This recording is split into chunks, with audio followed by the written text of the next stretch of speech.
Good noon. My name is Brother Ricky Masarate. Nais kong ibahagi sa inyo sa ngayong hapon patungkol sa sinabi ni Paul sa mga mananampalataya sa Philippians. Sa Philippians chapter 3, starting verse 7. But what things were gain to me, those I counted loss for Christ. Yea, doubtless, and I count all things but loss for the excellency of the knowledge of Christ Jesus my Lord, for whom I have suffered the loss of all things, and do count them but dung, that I may win Christ. So, itong sinabi ni Apostol Pablo sa mga taga-Philippians, sa mga taga-Pilipos, the excellency para sa dakilang apostol, sabi niya, he counts everything loss for the excellency of the knowledge of Christ Jesus my Lord. Bakit? Bakit kaya nasabi ito ni Apostol Pablo? Kasi isa sa mga dahilan, nasabi ito ng Panginoong Hesukristo in the Gospel of John, chapter 17, nung sinabi niya sa mga disciples niya during that time, yung huling gabi na kinakausap niya ang kanyang mga disipulo at kinocomfort niya sa kanyang pag-alis, lalong-lalo na sa kanyang kamatayan na kakaharapin. Sabi doon ng Panginoong Hesukristo nung nanalangin na siya, Father, the hour is come, glorify thy Son, that thy Son also may glorify thee, as thou hast given him power over all flesh, that he should give eternal life to as many as thou hast given him. And this is life eternal, that they might know thee, the only true God, and Jesus Christ, whom thou hast sent. John chapter 17, verses 1 to 3. So sabi ng Panginoong Hesukristo, this is eternal life, that they might know thee. They might know thee, the only true God, and Jesus Christ whom thou hast sent. So, the knowledge of God through the Lord Jesus Christ is eternal life. So, knowing God the Father and the Lord Jesus Christ is eternal life. Ito ang sinasabi rin ng Apostol Pablo sa mga taga-Philippians. The excellency of the knowledge of Christ Jesus, my Lord.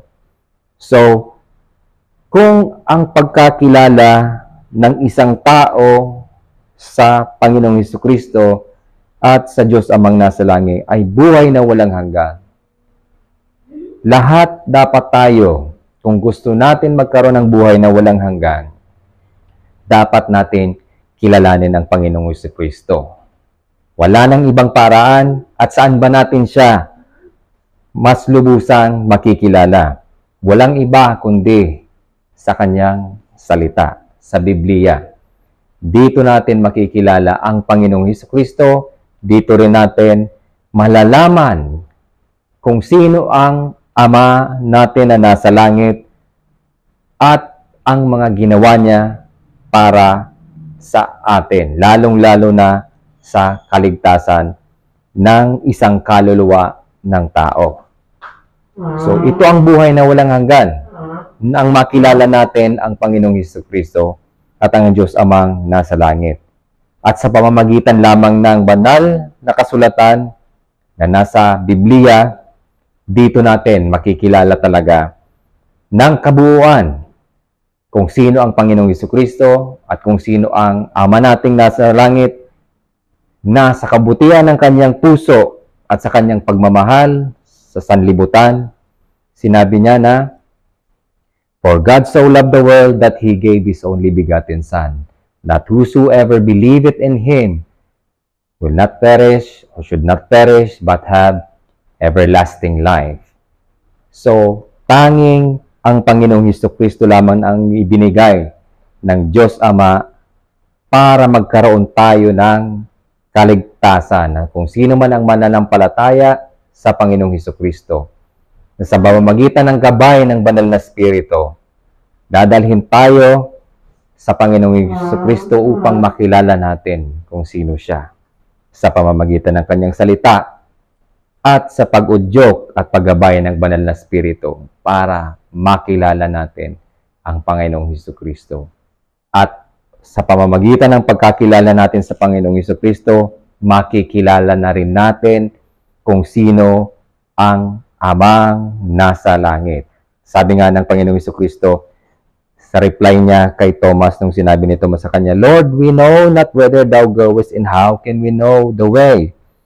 And reply ng Panginoong Jesucristo, Jesus said unto him, I am the way, the truth, and the life. No man cometh unto the Father but by me. If ye had known me, ye should have known my Father also.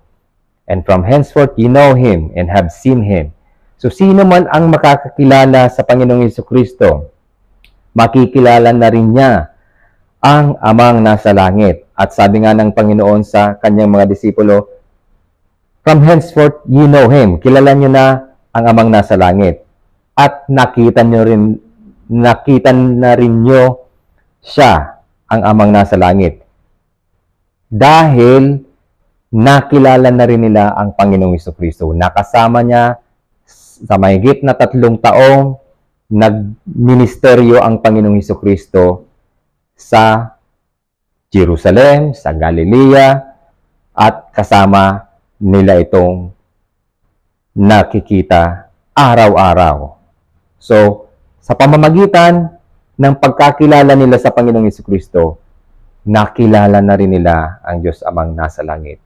At ito ang nais ng Panginoong Jesucristo, ng Diyos Amang nasa langit, para sa bawat isa sa atin, na makilala natin ang Diyos Ama sa pamamagitan ng Panginoong Jesucristo. At walang ibinigay na kaparaanan ang Diyos Ama, kundi ang kanyang anak na si Jesucristo, na ating Panginoon at tagapagligtas kung tayo ay mananampalataya sa Kanya. Kaya nga sinabi ng Panginoong Jesucristo, I am the way, the truth, and the life. No man cometh unto the Father but by me. Walang ibang paraan para makapunta sa Ama, kundi sa Panginoong Jesucristo lamang. So kung lahat tayo naniniwala na merong susunod na buhay, meron at walang ibang makakadala sa atin sa buhay na walang hanggan, kundi ang Panginoong Jesucristo lamang. Hindi ang mabuting gawa, hindi ang mga pagtulong, o kung ano pa mang pamaraan para makapunta tayo sa Amang nasa langit. At kung iniisip nga natin na lahat pupunta sa langit, mali po ang ganong kaisipan. Kasi kung hindi natin kikilalanin ang Panginoong Jesucristo, ngayon pa lang na nabubuhay tayo dito sa lupa, hindi tayo makakapunta sa langit na sinasabi natin na mapupuntahan natin kung tayo ay mamatay. At walang ibang nasa langit kundi ang Diyos Ama, ang Diyos Anak na si Jesucristo, at ang banal na Espiritu na iisang Diyos na present magmula pa nang wala pa tayong panimula. In eternity, nandun ang Diyos, ang Ama, ang Anak, at ang Espiritu Santo. At siyang nasa langit. Kung tayo ay pupunta sa langit, walang ibang nandoon kundi ang Diyos Ama, ang Diyos Anak na si Jesucristo, at ang banal na Espiritu. Kung hindi natin kikilalanin ang Panginoong Jesucristo sa mga buhay natin dito sa lupa, hindi rin natin maaabot ang kalangitan na sinasabi natin na pupuntahan natin kung tayo man ay mamatay na.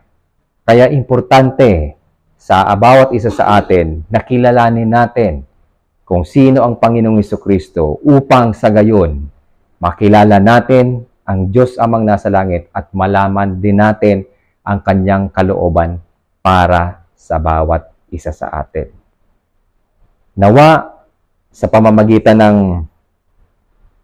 video na ito, dalangin ko na ang bawat isa sa inyo magbigay ng panahon at oras na kilalanin niyo kung sino ang Panginoong Jesucristo sa ating mga buhay, sa inyong mga buhay, habang meron pa po tayong mga hininga sa ating katawan. Dahil pagka nagsabi ang Diyos na time's up na, hindi na natin magagawa ng paraan na kilalanin pa ang Panginoong Hesukristo kung tayo man ay pumanaw na sa lupang ito.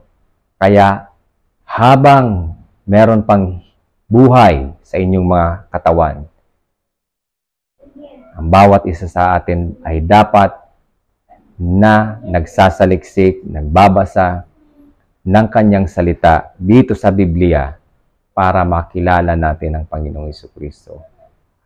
Sa kaparaanan na makilala natin ang Panginoong Hesukristo, makilala na rin natin ang Diyos Amang nasa langit na makapangyarihan sa lahat sa pamamagitan ng pagkilala natin sa anak at sa ama, magkaroon tayo ng buhay na walang hanggan. At hinihingi ko rin ang tulong ng Banal na Espiritu na maipaintindi, maipaliwanag, na mas maunawaan niyo kung kayo ay magbabasa ng kanyang salita para makilala niyo ang Panginoong Hesukristo sa inyong mga buhay. God bless sa inyong lahat at magandang hapon. Amen.